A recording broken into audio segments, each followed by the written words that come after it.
We'll move to question time. Minister Wong.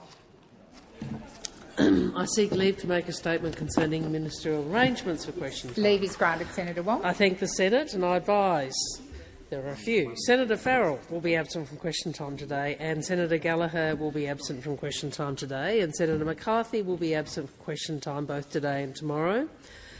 In their absence, ministers will represent portfolios at question time in accordance with the letters circulated to the President and party leaders and independent senators. Senator Cash. President, and I also seek leave to make a statement relating to shadow ministerial arrangements. Is leave granted? Leave is granted, Senator Cash. Thank you. And I advise the Senate that following Senator Canavan being elected as the Leader of the Nationals, an updated shadow ministry list was published on the 16th of March 2026, and I seek leave to have this document now incorporated into Hansard. Is leave granted? Leave is granted, Senator Cash. Now we'll move to questions. Senator Cash. Thank you, President. And my question is to the Minister representing the Minister for Climate Change and Energy, Senator Ayres. On the 4th of March, you told this Senate that warnings about fuel shortages were, and I quote, far-right extremist scaremongering, and that there was, and I quote, no need for Australians to be concerned. Last sitting week, you told the Senate that, and I quote, there was not a supply problem, just unusual demand behaviour. Since then, 6 fuel shipments have been cancelled. Minister Bowen has conceded that there will be bumps in supply, and some Australians are paying over $3 a litre at the Bowser. Minister, you were wrong, and Australians are now paying a very steep price for it. Will you now apologise for dismissing a real fuel crisis as far-right extremist scaremongering? Thank you, Senator Cash. Minister Ayres. Well, that is an extraordinary question that just shows, I think, the total lack of self-reflection and insight that there is amongst the Liberals and Nationals and their friends in One Nation. The party that in government closed 4 out of 6 of our refineries now has wandered through and discovered the forest of sort of sovereign capability, and is discovering these new trees just for the first time. Just for the first time. The point that I made in week 1 and week 2 of this was that there are some people in Australian politics who see a national challenge and see only for themselves a partisan opportunity. That is what they see. And the thing is that they do it over and over and over again. Every time they see a challenge, no matter what it is the same behaviour that is exhibited. It is hyperventilating, hyper-partisan behaviour from those opposite, and it always ends in the same result. Minister Ayres, please resume your seat. There needs to be order. Minister Ayres, please continue. Always ends in the same result, getting smaller and smaller and smaller. That is what happens. And for this government, what have we done? We have implemented minimum stockholding obligations that are the strongest in 15 years. We have empowered the ACCC to have stronger penalties on price gouging. We have appointed a Coordinator General undertaking practical action. Answering has expired. Senator Cash, first supplementary. Thank you, Minister. Why did the Albanese government treat the Australian people with such contempt by spending weeks denying there was a fuel crisis supply in Australia when all Australians could see that there was a problem? Thank you, Senator Cash. Minister Ayres. Well, I would argue that the kind of behaviour that you have all engaged in— Please resume your seat. Senator Orders. Senator Cash and Senator Henderson. Minister Ayres, please continue. That kind of behaviour, that incapacity to be able to act in the national interest when there is a national challenge, that is treating Australians like mugs.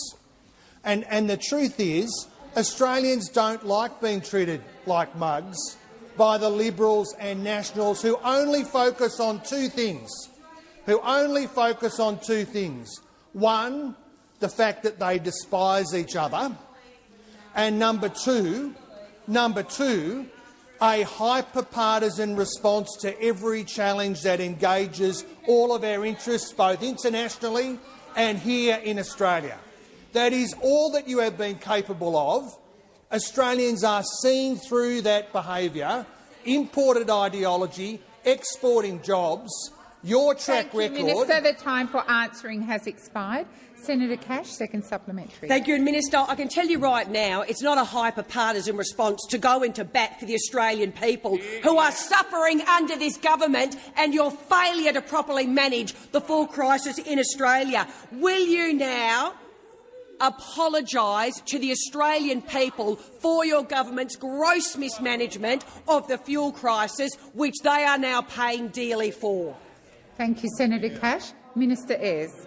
Well, President, Senator Cash just makes my case. Senator Cash just makes my case. The idea that your, when I say your, I mean your collectively, behaviour in relation to this set of national challenges is anything but contemptuous. Please resume your seat. Senator Wong. Point of order. Senator Cash has interjected throughout the entire set of answers, so I have left it until the last set, but I would ask if she could possibly desist. Thank you, Senator Cash. As you know, it is my way of allowing leaders some leverage, but, Senator Cash, you have overstepped the mark, so I would ask you to listen quietly. Minister Ayres, please resume. The truth is that a respectful and in the national interest response is precisely what this government has done. We have taken action over time, not just in the last 5 minutes, over time to increase national resilience. We have moved to appoint a Coordinator General. Please resume your seat. Senator Henderson, you have been constantly interjecting, and now, Senator McKenzie, you have joined in. Please continue, Minister Ayres. We've undertaken all of this practical action, and the alternative of what Mr Taylor and Senator Canavan led over the miserable period that they are in government on these questions was shameful, against the national interest, and it was a hands-off-the-wheel approach that made Australia weaker. Thank you, Minister. The time for answering has expired. Senator Ciccone. Thanks a lot, President. Happy Monday. Now, my question, President, is to the Minister representing the Prime Minister, Senator Wong. Iran's recent actions in the Middle East have triggered instability and severe shocks to energy markets around the world. Minister, what is the government doing to shield Australia and household budgets from the worst of this global uncertainty? Thank you, Senator Ciccone. Minister Wong. Thank you, President. I thank Senator Ciccone for the question. And as he outlines, the conflict in the Middle East is having an impact on households, on businesses, on industries and supply chains in our country. Iran is holding the Strait of Hormuz hostage, and we've seen major spikes in demand for fuel, which has pushed prices up, and we know that there are shortages in some areas as supply chains work to catch up. That is why the government is taking action, securing fuel supply for Australian industry and households, cracking down on price gouging and working to mitigate the impacts from global energy price spikes. We're focusing on stability and affordability for gas users and strengthening Australia's resilience in the face of future shocks. We've released up to 20% of diesel and fuel reserves to help deal with regional shortages, and we are making sure all fuel made here in Australia is used here and that Australian oil refineries have the certainty they need to make more fuel here. The ACCC will punish suppliers found to be ripping people off, and we have brought forward legislation to double penalties. And, as Senator Ayres referenced, the government has appointed a fuel supply task force coordinator with the appointment of Ms Anthea Harris in that role, a well-respected public servant and someone with great knowledge of the energy markets. These actions that we are taking build on almost 4 years of the work of our government, of this government, to strengthen Australia's resilience, to strengthen our international relationships and to shore up Australian economic security at a time of great uncertainty. Thank you, Minister. Senator Ciccone, first supplementary. Thanks a lot, President. Thank you, Minister, for that response. I understand that the Minister has also been engaging with key international counterparts to help ensure that the continued flow of fuel that we need. What has been, Minister, what has been Australia's message to our international counterparts and what have been the responses? Thank you, Senator Ciccone. Minister Wong. Thank you. Ministers across the government are engaging with international counterparts, unlike some in this place who seek to make hyper-partisan observations, including the interjection just now. Some of us in this government are actually, in this parliament, are actually focused on making sure we do what we can to assure supply and to ensure the continued flow of fuel, liquid fuel and diesel shipments. Earlier today, the Prime Minister spoke with Lawrence Wong, the Prime Minister of Singapore, about our shared energy supply chain resilience and agreed a joint leader statement on energy security, and I table that statement now. In recent days, I have spoken with my counterparts in Singapore, Malaysia, the United States, the European Union, the Republic of Korea and New Zealand and India. We have agreed that the international community must keep working together to ensure critical waterways are not held hostage by the Iranian regime. We will continue working around the clock to secure our fuel. Senator Ciccone, second supplementary. Thanks, President. Challenging international circumstances like those that we are seeing coming out of the Middle East highlight just how important it is for governments to work together calmly and in the national interest. How is the Albanese government providing that leadership, Minister, and what threatens it? Thank you, Senator Ciccone. Minister Wong. Thank you, President. Thank you, Senator Ciccone. And the government does understand that Australians are watching the events in the Middle East and globally with great concern. And we all understand that Iran's actions have triggered severe global energy shocks. This matters to Australians. It matters to us all. But something Senator Ciccone said in his question merits repeating, which is how do we work calmly and in the national interest? Because that is the question that politicians should be addressing. And that is the way the government is dealing with this. We are calmly working through these challenges, and they are substantial challenges, to protect Australians from these shocks. What we see on the other side is, again, those opposite showing that the extent to which they are all about themselves. They are all about themselves. When they see any national challenge, their first thought is, how do I play politics with it? That's their Minister. first thought, Thank and you, it Minister. says something the time about for your answering ethics. has expired. Senator McKenzie. My question is to the Minister representing the Minister for Climate Change and Energy, Senator Ayres. Despite weeks of fuel shortages impacting truckies, farmers, fishers, miners, as well as petrol stations in our regions and city suburbs going dry, the Minister for Climate Change and Energy continues to deny there is a problem. McKenzie, I'm very sorry. Senator Shoebridge, I've called order twice and you ignored me. Come to order. Senator McKenzie, please continue. Order across the chamber. Order. This is question time. Senator Shoebridge and Senator Wong. Order. Order.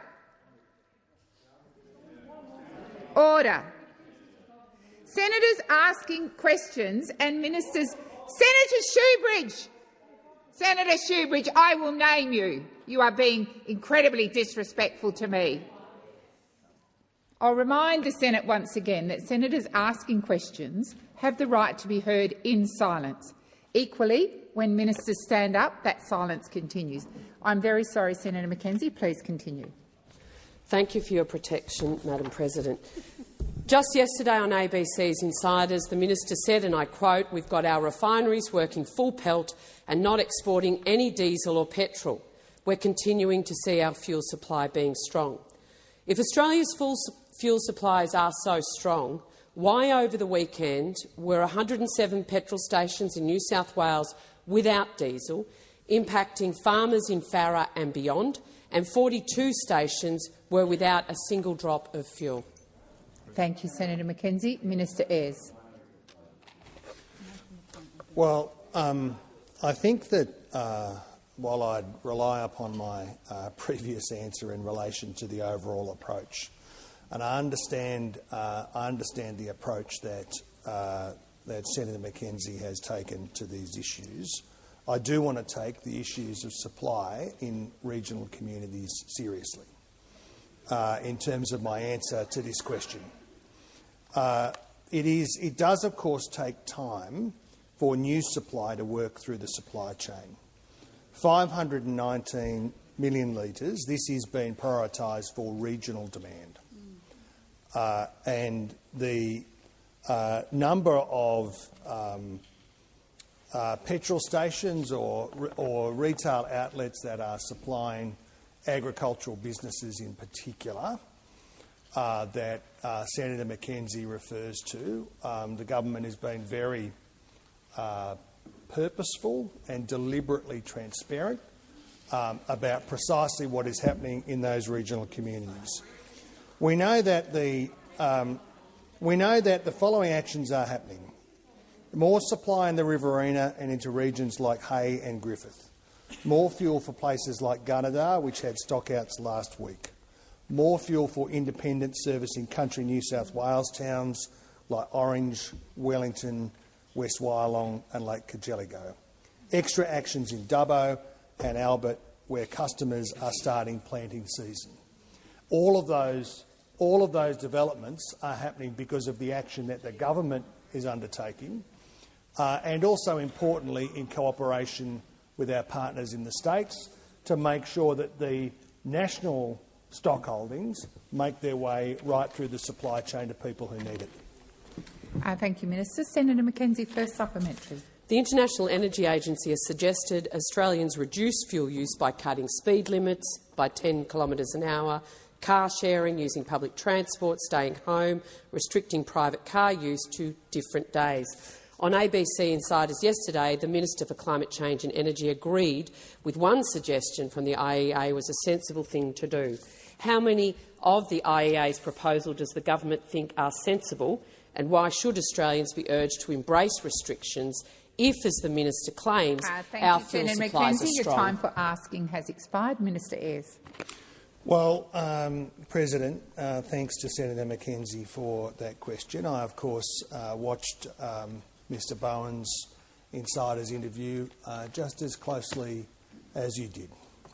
And I was struck by the way that he carefully and calmly explained what it was that the government is doing here, and also did that in a way where that transparency is all about supporting public confidence.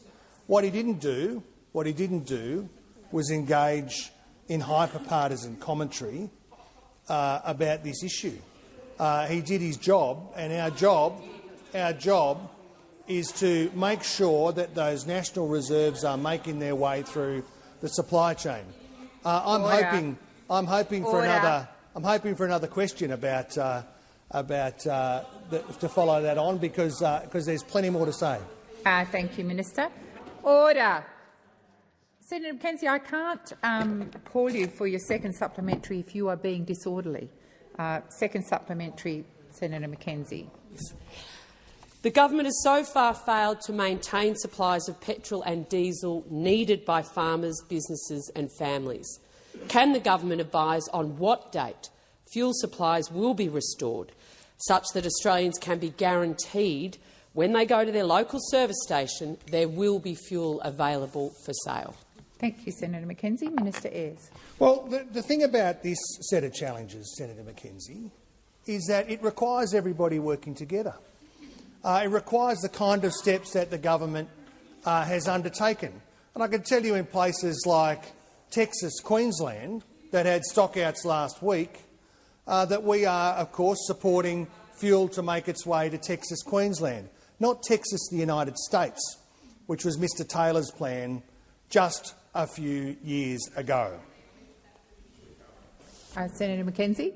Order on relevance. When will the government guarantee Australians can buy fuel, given the minister assures us Senator the supply McKenzie, you're is on getting shore? into dialogue.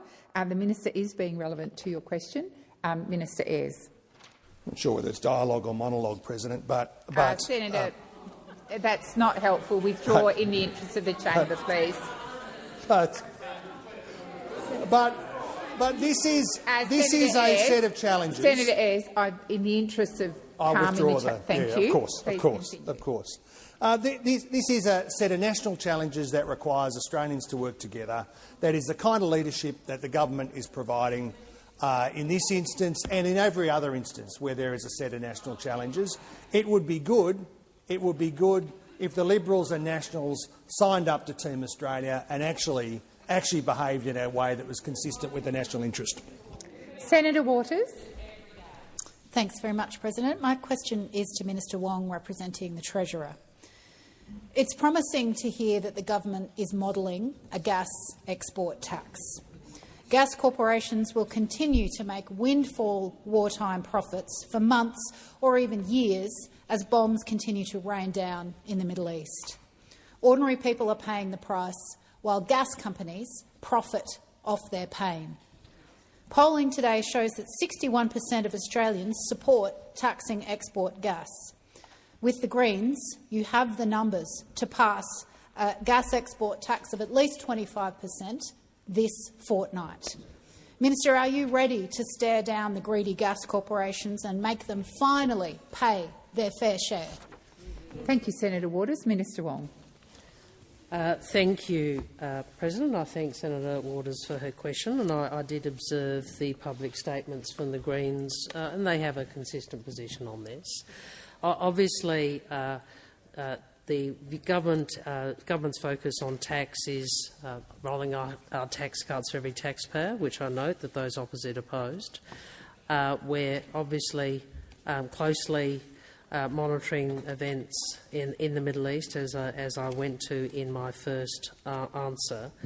The principle of Australians deserving a fair return from natural resources they own is a sound one, and it is one that Labor in government has held to. In our first term, we did make changes to the petroleum resources rent tax so that offshore gas companies pay more tax sooner, increasing the number of entities paying tax, and also to encourage investment in our resource sector through the production tax credit for critical minerals. I would note that we are in a time of global instability, and as the first few questions of question time elicited, leaving aside any of the sort of political discussions, this is a major challenge for the country. So the government's immediate priority is fuel security, and we are focused on securing supply. Thank you, Minister. Senator Waters, first supplementary. The government has supported this illegal war, which has now led to a fuel crisis. The federal government could ease the fuel crisis by funding free public transport, as the IEA recommends. That would give cost of living relief and free up fuel supplies for farmers and regional areas. Will you work with the states to introduce free public transport to help families, farmers and fuel security? Thank you, Senator Waters. Minister Wong. It is true that one of the measures I think that the International Energy Agency has spoken about is public transport, amongst other things. As you correctly note in your question, however, Senator, those are matters for the states and territories. In relation to coordination between state and federal governments, obviously the Prime Minister convened National Cabinet last week.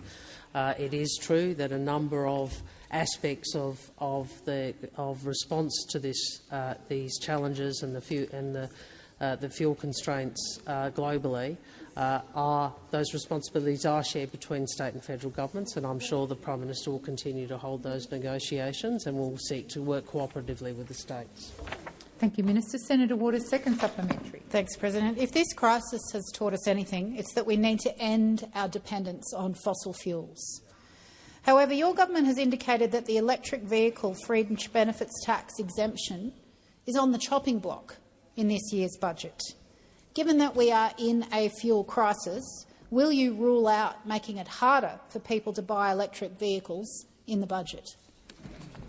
Thank you, Senator Waters. Minister Wong. I'm happy to respond. I would note that the SUP is about EVs and the primary was about the PRRT, but yeah, that's fine. I'm happy to answer as best as I can, Senator.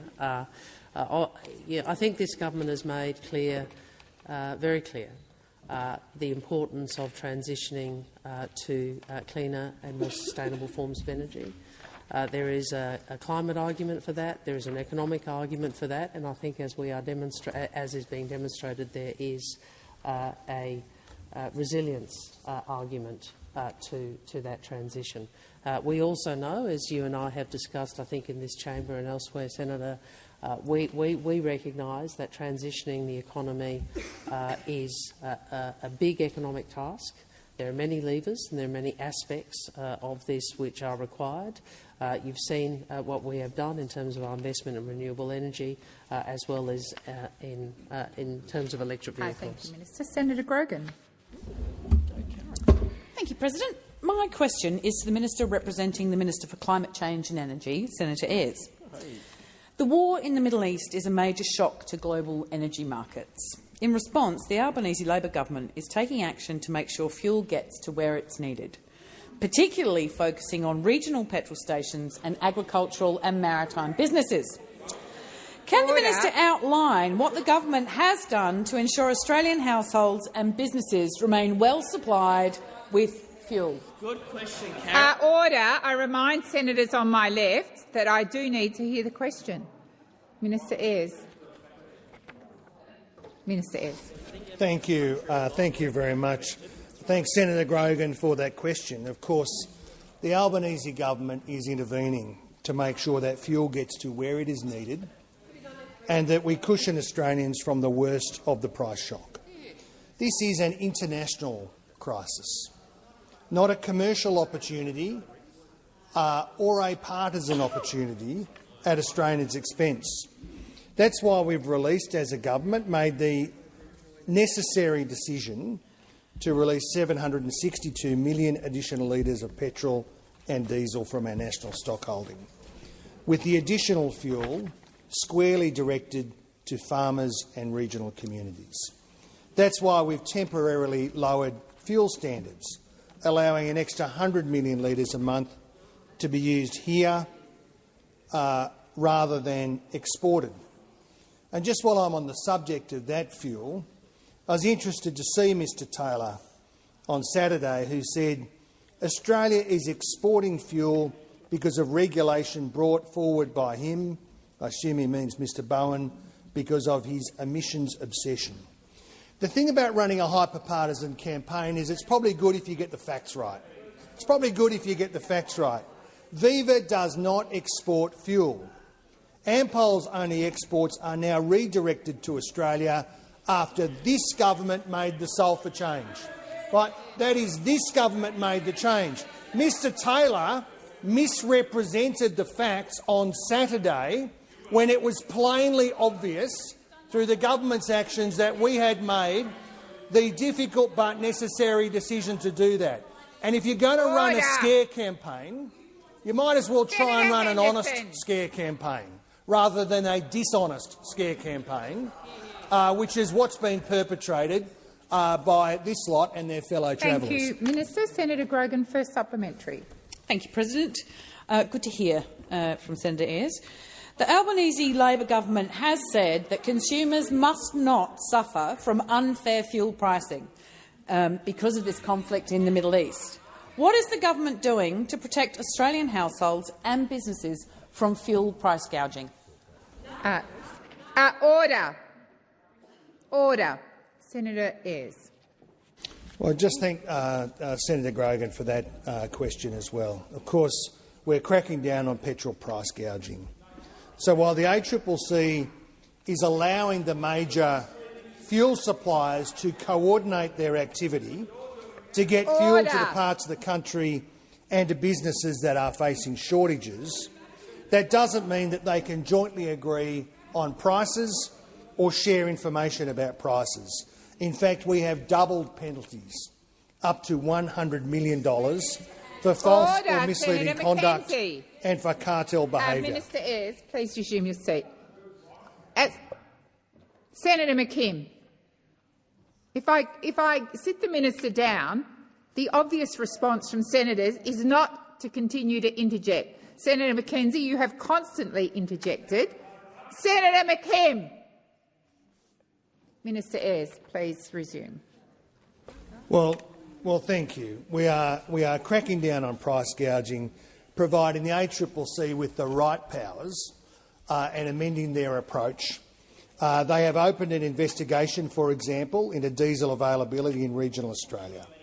This is an opportunity and a necessity for Australians to work together to deliver the right outcome, in particular for our farmers and regional Minister, businesses. the time for responding has expired. Order. Perhaps Senator Shoebridge and Senator McKenzie would like to step outside the chamber and continue your rude and disrespectful interjections somewhere else. Order. Order. Senator Wong. Order. Senator Grogan, second supplementary. Thank you, President. Some parts of the community have suggested that the government should prioritise drilling for oil as a response to this energy shock. Why has the government not chosen to take this approach? Minister Ayres. We've not chosen this approach because it would do nothing for Australian fuel security. I noticed Senator Canavan made an announcement just before the South Australian election. That went well. Thanks, Matt. I'm sure they said. Thanks, Matt. The truth is, just like the bogus Collinsville coal-fired power station, Senator Canavan is full of it on this question. Full of it. Because when he was in charge, he issued exploration licences for the Great Australian Bight, which achieved nothing but driving down the Liberal vote in South Australia, zero in fuel security terms. Equinor said, after they had given up their licence, that it was not commercially viable. Not commercially viable. Yet Senator Canavan runs this hoax of a campaign which is fundamentally Minister dishonest. Ayres, the time for answering has expired. Senator Faruqi.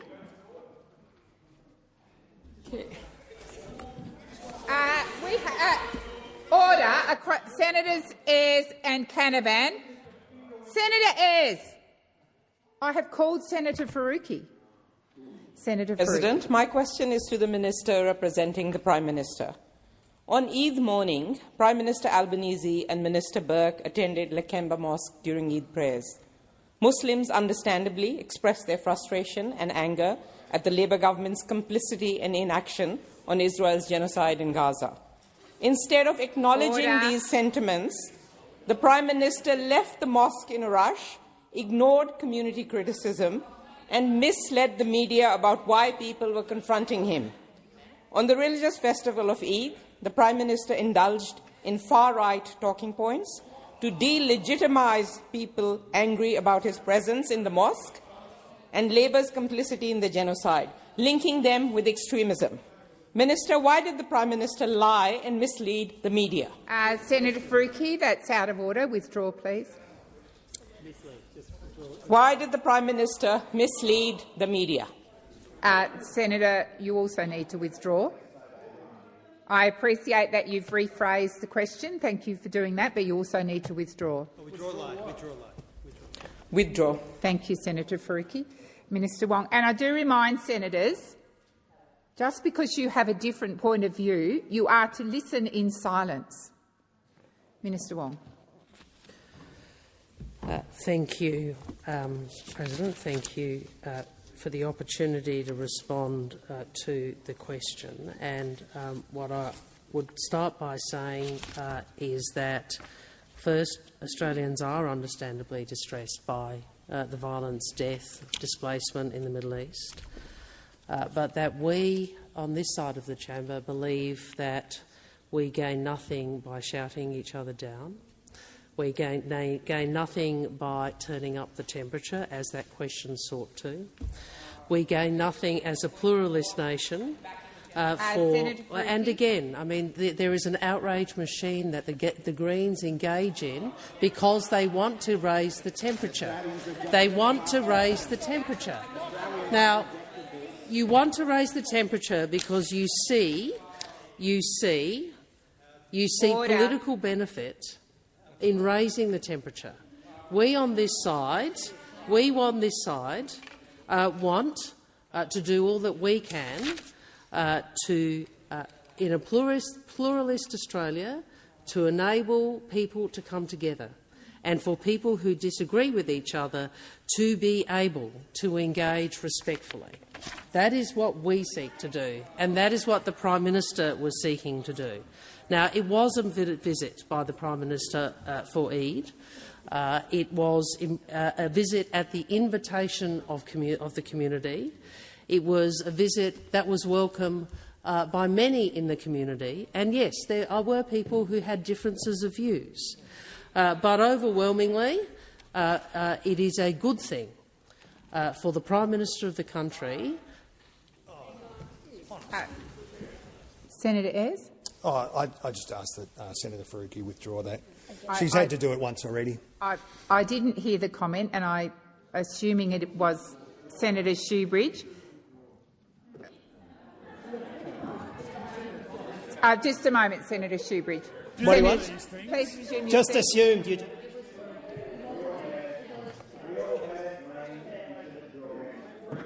Senator Ayres, I didn't hear the point of order, and I didn't hear. I heard your point of order. I didn't hear the senator. So no, I'm not asking you to repeat. Just name the senator. Senator Faruqi. Apologies, Senator Shoebridge. I had called you to order a few minutes before Senator Ayres jumped up, which is why I assumed it was you. I apologise for that. Senator Faruqi, withdraw the comment. Oh my God, you just don't want people to tell the truth. I withdraw. Senator Faruqi, I withdraw. Senator Ayres, please resume your seat. Thank you, Senator Faruqi. And I will remind you, when I ask you to withdraw, a simple withdrawal and no other comment is what I require, and I appreciate that you've now done that. Minister Wong. As I said, the Prime Minister was invited to the mosque for Eid. That is a good thing. It is a good thing to engage with the community, even if sometimes the conversations are difficult. Senator Faruqi, first supplementary. Thank you, President. The International Day for the Elimination of Racial Discrimination commemorates the Sharpeville massacre in South Africa, where 69 anti-apartheid protesters were killed by police. 6 decades on, it is hard to escape the reality here in Australia of police crackdowns, arrests and silencing of protesters standing against Israel's genocide and apartheid.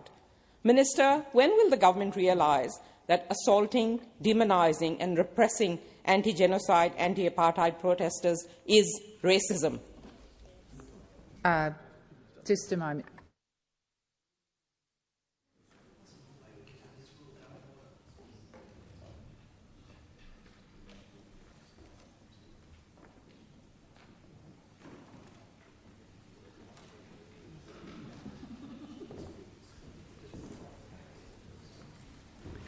Senator Faruqi, as you've seen, I've sought the advice of the clerk, and so your first question was very specific to a particular incident.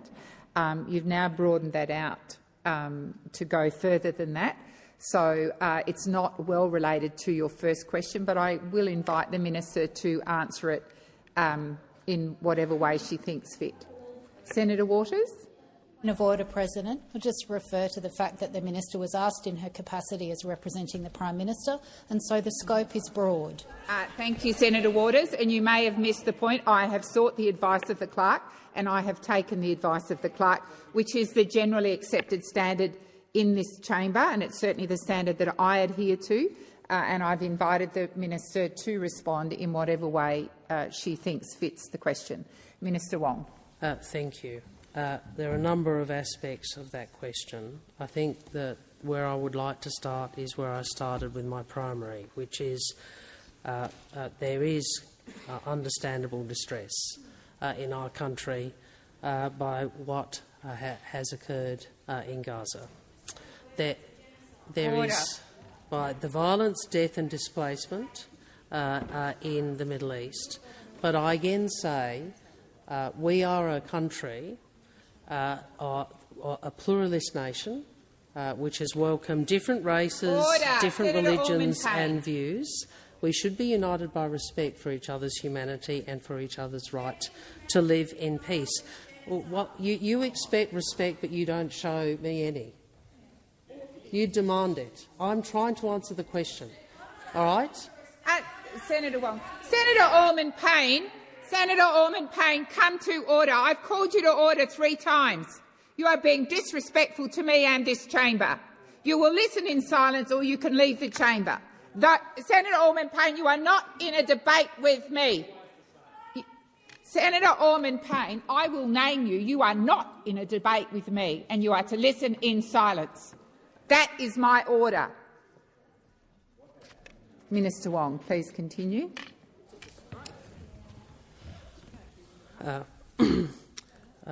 We on this side will always try to bring people together. We do not believe seeking to make people angrier is responsible. Thank you, Minister. The time for answering has expired. Senator Faruqi, second supplementary. Thank you, President. The government might try and de-link genocide and racism as much as they like, but that is a fact, and these questions are about genocide and racism, so they are not out of order. The Prime Minister's social media post acknowledging the International Day for the Elimination of Racial Discrimination does not even say the word racism. If you cannot name it, you cannot tackle it. Every day, racism rears its ugly head, and still this government refuses to take action to tackle systemic, institutional, structural racism. Faruqi, the time when for will the Prime Minister fund the national... has expired. Senator Faruqi, I called you to order because your time had expired. I expect you to respect my authority in this chamber. Minister Wong. The Australian Labor Party will always stand against racism. We do, every day, and we always will. Come to order. Senator Faruqi, come to order. You've asked the question. It's my role as President to maintain order in this chamber, and when I ask you to come to order, I expect you to come to order. Senator Wong has completed her answer. Senator Duniam. Thank you, President. My question is to the Minister representing the Minister for Climate Change and Energy, Senator Ayres. On the 10th of March, Senator Wong told this Senate that there was, quote, not a fuel supply problem, just unusual demand behaviour. And on the 11th of March, you said exactly the same thing. Minister Bowen now calls it a national crisis. Minister, which is it? And will you apologise to Australians for the weeks of denial while the Bowsers ran dry? Thank you, Senator Duniam. Minister Ayres. Well, what this government has been very clear about since the commencement of hostilities in the Middle East is that Australia has, at a national level, the strongest fuel reserves that we have had for more than 15 years. That is the truth. Now, of course, that is not the same proposition. That is not the same proposition that supply is extended perfectly to every part of the Australian economy. And that is why the government has responded in the way that it has.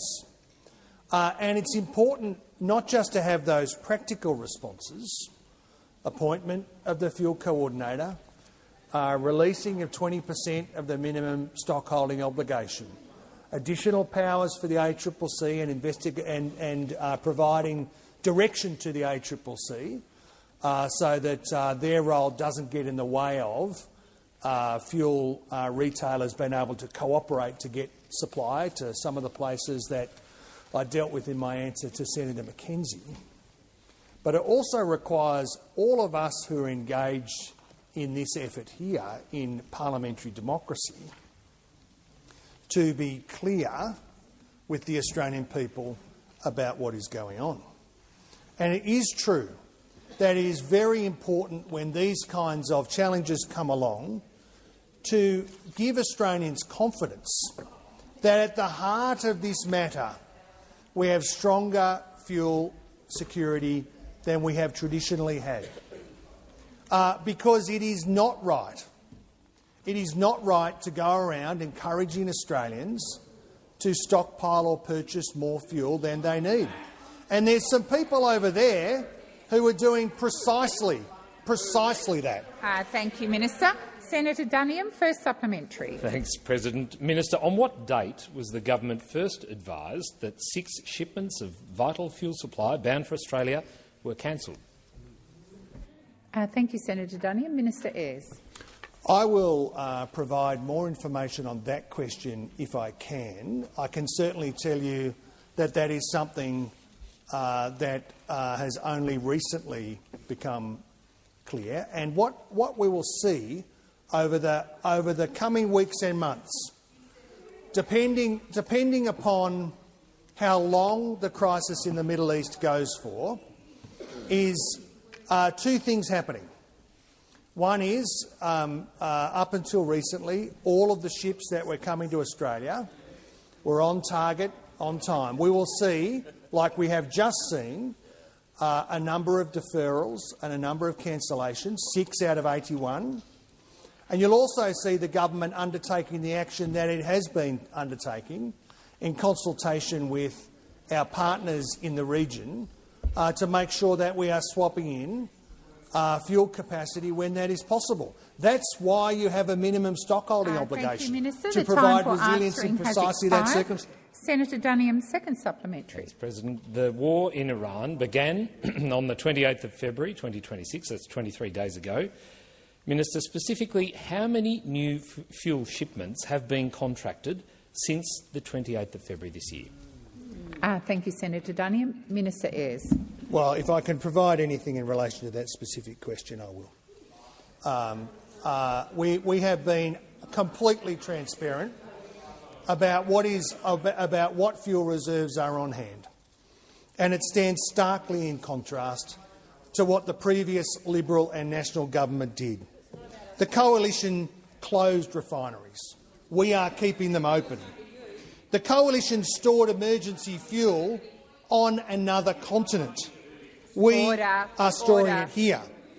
The coalition talked about minimum stockholding obligations. We implemented them. The coalition talked about low-carbon liquid fuels. We are investing them. And the coalition, the Liberals and Nationals, I understand why they are so embarrassed, oversaw the closure of urea facilities. We are building a new one. That's what this government is doing, undertaking practical action in the national interest every day of the week. Thank you, Minister Ayres. The time for answering has expired. Senator Roberts. My question is to the Minister representing the Prime Minister, Senator Wong.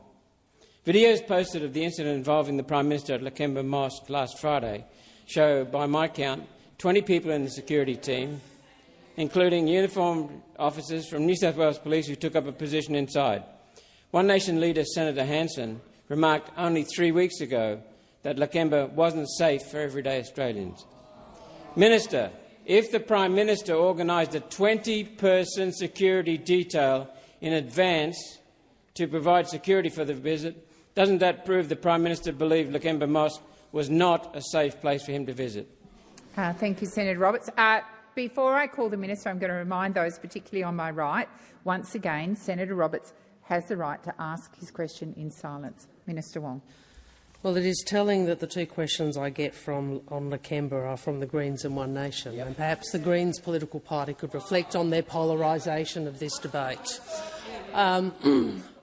No, not particularly, but I think there is ethics in politics, Senator Faruqi. I think there's some ethics in politics. Senator, I'm sorry, I disagree with most of your question, most of what is included in your question. And I again go back to the answer I gave to Senator Faruqi recently. There are Australians who are rightly distressed by the conflict in Gaza, the loss of life, what we have seen. They are, and that is a legitimate position for people to hold. But the way to deal with differences of views, and there are differences of views on this, is not to disengage but neither is it to seek to turn up the temperature. Neither is it to try and make people angry, which is what we see from the corner here with the Greens. I would say to you, Senator, it is a good thing for the Prime Minister of the country to go to a mosque and to engage with Australian Muslims. That is a good thing. That is about our social cohesion. That is about recognising that we have differences, different faiths in a pluralist society, and we can respect and celebrate all faiths.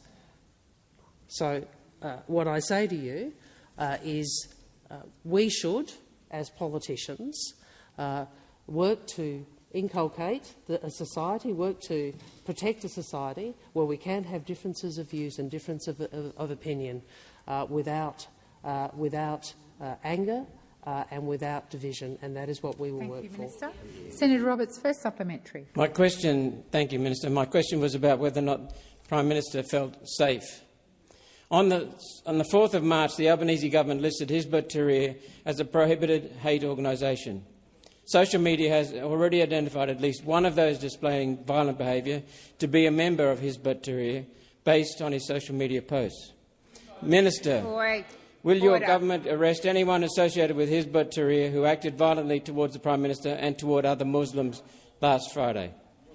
Thank you, Senator Roberts. Minister Wong. 2 points, Senator. The first is there is a separation of powers and politicians don't arrest people. But the second point, a more important one, you voted against the legislation under which Hizb ut-Tahrir was prescribed. So this is so typical of one nation. It is all complaint, but when there is a solution, you stand in the way of it. So we proudly put forward legislation which increased the capacity of governments to deal with groups that were engaging in hatred. You voted against that, and now you complain about it. Thank you, Minister. Senator Roberts, second supplementary. Thank you. The Prime Minister has never needed a 20-person security detail to attend a Christian church in his time as Prime Minister, nor to attend a meeting of everyday Australians. Is it true, Minister, that social cohesion— Order. Is it— Order. Order. Order. Is it true, Minister, that social cohesion in the hands of the Albanese government simply means surrendering to radical Islam? Order. Order. Minister Wong. Well, I do hope that members of the Liberal Party listen to that question and recognise that the result in South Australia, the success of that party over there, is fuelled by your preferences. Correct. That you are delivering them votes and seats in South Australia. And, you know, I hope you think about that. Order. I hope you think about that. Order. I hope you think about that. I hope you think about the fact that the party that is now cannibalising you, you are fuelling their support. You are fueling their support. Order. Now, what are— Order. Order. I would ask all senators please refrain from 1, interjecting, and 2, pointing across the chamber. Minister Wong. You use the phrase everyday Australians. Well, there are everyday Australians come from all walks of life, all faiths, all backgrounds. That's what we believe. Everyday Australians come as Hindus, as Sikhs, as Muslims, as Christians, as members of the Jewish community. The time for answering has expired. I just advise the Senate that Senator Babet has given his question to Senator Whitten. Thank you, President. My question is for the Minister representing the Minister for Climate Change and Energy. Minister, Australia sadly imports about 90% of its fuel needs. Our fuel storage levels are the lowest in the developed world, in breach of the International Energy Agency's requirement that members must hold 90 days of net oil imports onshore. 6 fuel shipments from Asia to Australia were recently cancelled or deferred. We're not receiving the oil to support our domestic demands. Minister, you've been in government for 4 years now. Do you acknowledge that you should have been better prepared for this oil shock? Thank you, Senator Whitten. Minister Ayres. Well, President, thanks, Senator Whitten, for that question. It is the job of government to make sure that Australia is more resilient in a period in our history where there is no room for complacency about supply chain challenges. That is the job of the government. And as I've indicated in relation to previous questions over the last few weeks, we have undertaken that work earnestly. We have delivered an outcome where that minimum stockholding obligation is our shock absorber, but it is not the end of the story. It is not the end of the story. And we will continue to be held accountable for those questions, as we should.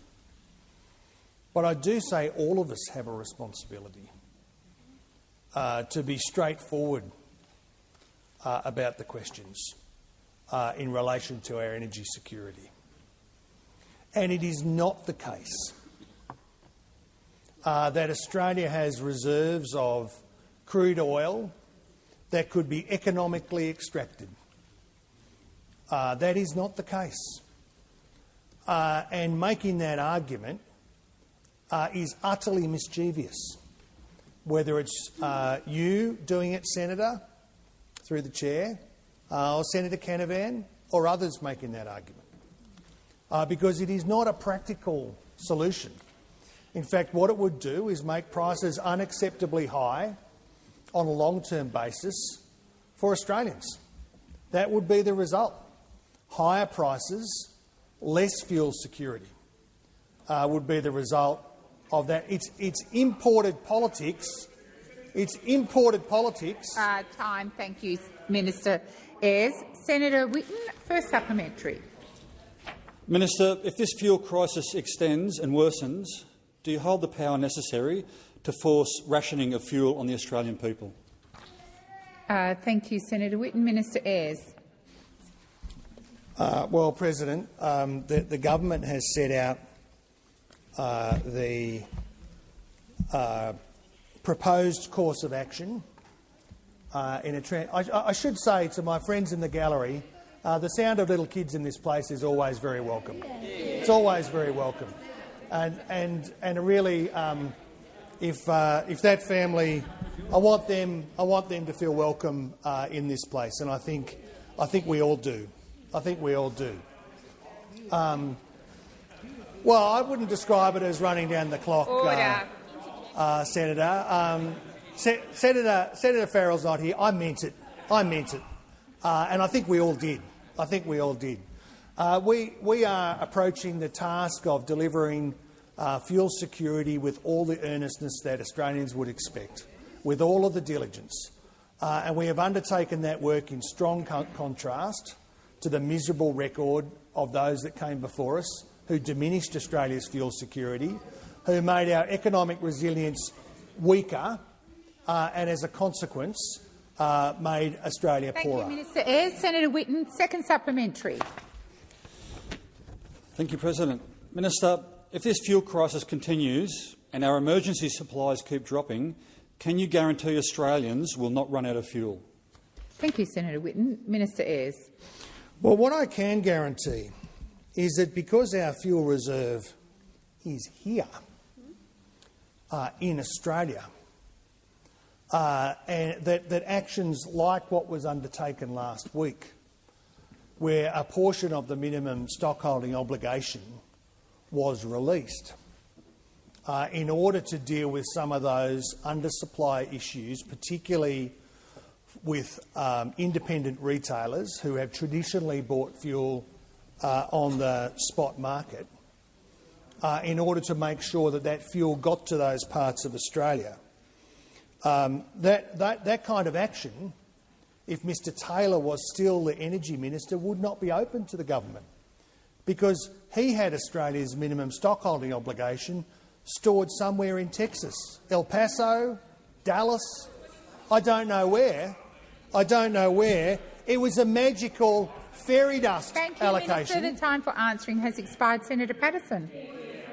President, my question is to the Minister representing the Prime Minister, Senator Wong. How is the Albanese government ensuring that Australian farmers and producers will continue to be able to feed Australians when the sector is ringing alarm bells of a looming fertiliser shortage? Thank you, Senator Patterson. Minister Wong. Thank you. Senator, I spoke earlier in this question time about what the action we are taking in relation to the Middle East crisis. You are correct that fertiliser is one of the supply chains that is affected. It is not the only one, obviously. I know what I can say to you is that Minister Collins has been engaging closely on this. We understand the importance of ensuring farmers continue to produce our food and fibre, and that obviously freight and supply chains remain critical. I'm advised that Australia utilises lower levels of fertiliser than other comparable countries, so we are already efficient users. Much of the input products for the I'm just giving you the advice I've been provided with. I'm happy to. If you don't like it, I'm happy to pass it on. Much of the input products for the upcoming planting season, including the majority of fertiliser required, are already on the water or in the country. Obviously, if the conflict does continue, this supply chain, along with others, will come under more pressure, and the government will continue to work, including with industry, on seeking to ensure our resilience in such a circumstance. Thank you, Minister. Senator Patterson, first supplementary. Thank you, President. Minister, as fertiliser shortages loom in Australia and the sector is warning us there may be no domestic production, what plan does the Albanese government have to urgently secure urea for our growers and farmers? Thank you, Senator Patterson. Minister Wong. This is one of the issues that was the subject of discussion in a number of more than one of my engagements. Obviously, this is one of the areas that globally is under pressure.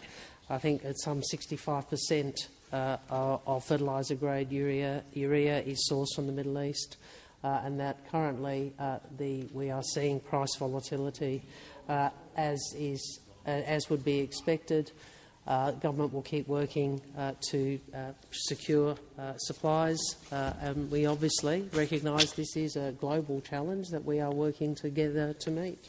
Thank you, Minister. Senator Patterson, second supplementary. Thank you, President. How will the Albanese government intervene to secure urea to ensure there is no threat to meat and crop production, as farmers are told fertiliser orders are unlikely to be delivered because of the Middle East conflict? Thank you, Senator Patterson. Minister Wong. I understand that that the National Farmers Federation and fertiliser industry representatives. Order. Order. Or interjections across the chamber are disorderly. If you want to have a conversation, go outside. Minister Wong, please continue. I understand that the National Farmers Federation and the fertiliser industry representatives were part of the meeting that Minister Ayres has spoken about earlier this month. We will continue to engage with the industry. Obviously, one of the priorities in the near term, although not immediate, will be to seek to restart domestic urea production. And obviously, Senator Ayres is engaged on that issue, particularly in relation to the Western Australian facility. And I ask that further questions be placed on notice.